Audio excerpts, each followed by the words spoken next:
Assalamu alaikum. Newspaper analysis, Daily Star, 29th August. আজকে daily স্টারের প্রথম পেজে দুটো ফ্রেজাল এক্সপ্রেশন নিয়ে কথা বলবো। দেরি না করে চলুন শুরু করি। ডেইলি স্টারের আজকে প্রথম যে পেজটি আছে সেই পেজটিতে এই রিপোর্টটি ছিল all out effort to tame rice prices. Rice প্রাইসেসকে ট্যাম করতে অল আউট এফোর্ট করা হয়েছে। আর এফোর্টটা কীরকম? All out. আজকে আমাদের এই অল আউট নিয়ে কথা বলবো আমরা। এই অল আউটের মিনিংটা কী হিসাবে এসেছে সেটা আমরা বলার চেষ্টা করবো এবং অল আউট একটা এফোর্ট দিয়েছি to tame the rice prices. এখন এই ট্যামটাও একটা ইম্পর্টেন্ট ইস্যু হতে পারে। ট্যাম মানে হচ্ছে পোষ মানানো, কিন্তু এখানে কি ট্যাম মানে কি পোষ মানানো অর্থে বসেছে? আমরা সবাই বুঝতে পারছি। এরকম একটা সেশন আমরা কিছুদিনের মধ্যেই নিব, যেখানে আমরা এই ওয়ার্ডগুলো স্পেসিফিক কিছু ওয়ার্ড স্পেসিফিক কিছু মিনিং নিয়ে আছে সেই জিনিসগুলো দেখার চেষ্টা করব। এখানে টাইম বলতে বোঝাচ্ছে কন্ট্রোল, পোষ মানানোর অর্থে নয়, কন্ট্রোল করার অর্থে বোঝাচ্ছে। আর এই অল আউট এফোর্ট বলতে কি মিন করছে সেটা তো আমরা এখন দেখতেই পাবো। চলুন শুরু করি। অল আউট আমরা যদি ম্যারিয়াম ওয়েবস্টার ডিকশনারিতে দেখার চেষ্টা করি, অল আউটকে অ্যাডজেক্টিভ হিসেবে দেখানো হয়েছে। যেমনটি আমরা আগের যে স্লাইডে সে স্লাইডে দেখেছিলাম, এফোর্টের আগে অল আউটটা অ্যাডজেক্টিভের মতো করে বসেছে এবং সেভাবে বসার পর আমরা দেখতে পাচ্ছি অল আউট অ্যাডজেক্টিভের মতো করে বসেছে, যার মিনিংটা দেখানো হয়েছে made with maximum effort. Maximum effort দিয়ে কোনো কিছু করার চেষ্টাকে অল আউট এফোর্ট বলে বোঝানোর চেষ্টা করা হয়েছে।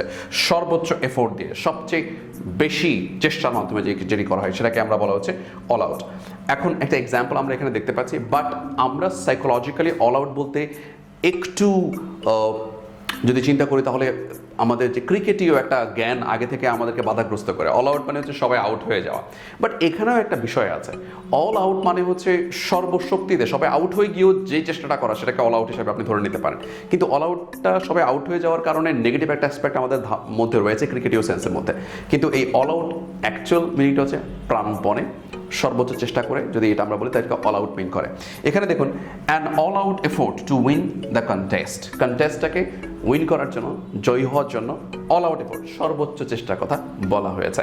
ম্যারিয়াম ওয়েবস্টারের পর আমরা দেখার চেষ্টা করবো একটি কেমব্রিজ ইউনিভার্সিটি ডিকশনারির একটি এক্সাম্পল, যেখানে অল আউট বলতে অ্যাডজেক্টিভ হিসাবে দেখানো হয়েছে, বলতে complete and with much effort as possible. যতটুকু পসিবল ততটুকু এফোর্টের কথা বোঝানোর চেষ্টা করা হয়েছে অল আউটের মাধ্যমে। এক্সাম্পল দেওয়ার চেষ্টা করা হয়েছে, we made an all out effort to get the project finished on time. সময়ের মধ্যে শেষ করার জন্য, প্রজেক্টটি শেষ করার জন্য অল আউট এফোর্ট, সর্বোচ্চ এফোর্ট দেওয়ার কথা বলা হয়েছে এই অল আউটের মাধ্যমে। সো অল আউটের মিনিংটা কি আমরা মোটামুটি মনে হয় এতক্ষণে বুঝে গিয়েছি। অল আউট মানে সবাই আউট হয়ে যাওয়া নয়, অল আউট মানে হচ্ছে সর্বোচ্চ চেষ্টা, বলতে যা বোঝায় তা। আসুন তারপরে আমরা দেখাতে চেষ্টা করব ফার্স্ট পেজে আরেকটি হেডলাইন ছিল আমাদের। ওই হেডলাইনের মধ্যে কি লেখা ছিল একটু দেখার চেষ্টা করি। Resentments runs rife among বিমান পাইলটস। বিমান পাইলটসের মধ্যে রিসেন্টমেন্টস রানস রাইফ করছে। রানস রাইফ এর এক্সপ্রেশনটা অ্যাকচুয়ালি অনেকগুলো ডিকশনারিতে খুঁজেও কিন্তু খুব ভালো এক্সপ্রেশন পাওয়া যায়নি। শুধুমাত্র এক্সট্রাঅর্ডিনারিলি লংম্যান ডিকশনারির মধ্যে আমরা এটার প্রপার যে এক্সপ্রেশনটি রয়েছে সেটা আমরা পেয়েছিলাম, সেটা আমি আপনাদেরকে দেখাতে যাচ্ছি। চলো, লংম্যান ডিকশনারিতে রান রাইফের মিনিং দেখানো হয়েছে to spread quickly in an uncontrolled way. Uncontrolled ওয়েতে কোনো কিছু ছড়িয়ে পড়াকে রান রাইফ দেখানো হয়েছে। এর মিনিংটা একটু দেখানোর চেষ্টা করি আমরা। No one knew exactly what he had done. কেউ জানতো না সে কি করেছিল, বাট স্পেকুলেশন রান রাইফ মানে কেউ জানতো না সে কি করেছিল, কিন্তু সবার মন গড়া ধারণা চারিদিকে ছড়িয়ে পড়েছিল।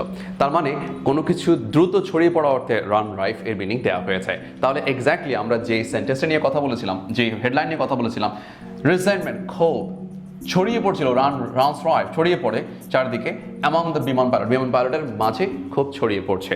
এই কথাটি বলার জন্য আমরা এই হেডলাইন আমরা রান রাইফের ব্যবহারটি দেখতে পেয়েছি। তো আজকে আমরা যে দুটো এক্সপ্রেশন দেখতে পেয়েছিলাম, দুটো এক্সপ্রেশনের মধ্যে ফার্স্ট যে এক্সপ্রেশনটা ছিল সেটা হচ্ছে অল আউট, যার মিনিংটা আমরা দেখেছি প্রাণপণ অথবা সর্বোচ্চ যে কোনো একটা। আর তারপর আরেকটা এক্সপ্রেশন দেখেছি সেটি হচ্ছে রান রাইফ, যার মানে হচ্ছে দ্রুত ছড়িয়ে পড়া অর্থে।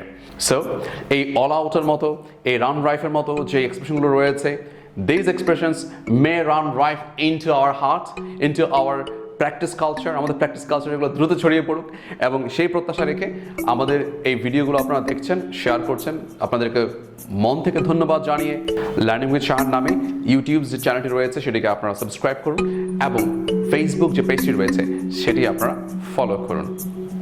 Stay connected, stay learned. Thanks for watching.